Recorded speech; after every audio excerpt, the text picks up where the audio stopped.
Magandang araw mga bata! Eto na naman muli ang inyong Ate Jonah.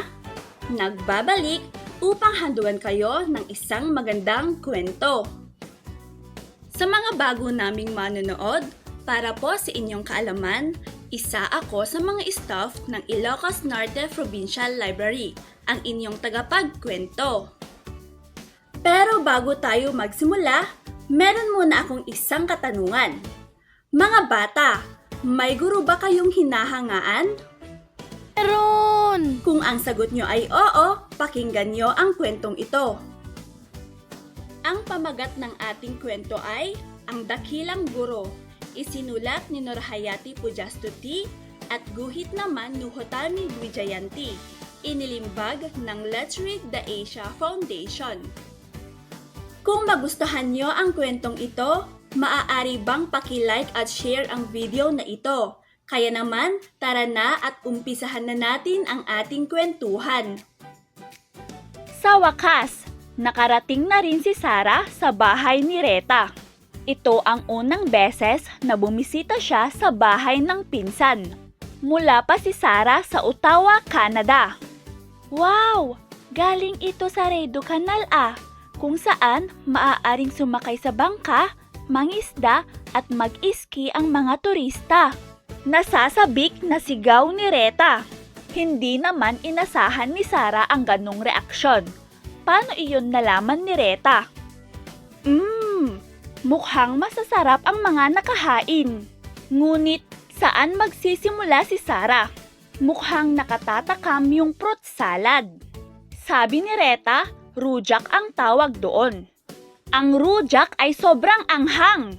Tubig! Kailangan ni Sarah ng tubig. Sinabi ni Reta na ang asin, mainit na tubig o gatas ay mabisang lunas sa napasong dila. Sabi iyon ng guro niya sa kanya. Tama siya.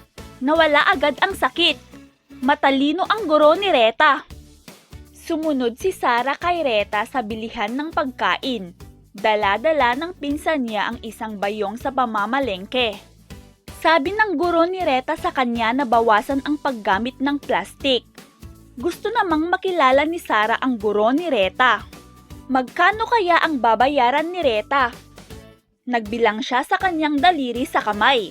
Wow! Tama ang kwenta ni Reta. Kagaya ito ng sagot na nakuha sa calculator. Sinabi muli niya na ang kanyang guro ang nagturo para mapabilis ang pagbibilang. Paano kaya makikilala ni Sarah ang guro ni Reta? Be patient. Sambit ni Reta. Marunong din siya magsalita ng Ingles. Marahil ay tinuruan din siya nito ng kanyang guro. Yehey! Makasasama si Sarah kay Reta upang mag-aral sa bahay ng kanyang guro. Walang babayaran at walang gastos. Sobrang dali lang. Pero para saan naman ang walis? Lahat ng batang ito ay pupunta rin sa bahay ng guro upang mag-aral. Nagdala rin sila ng mga gamit panglinis.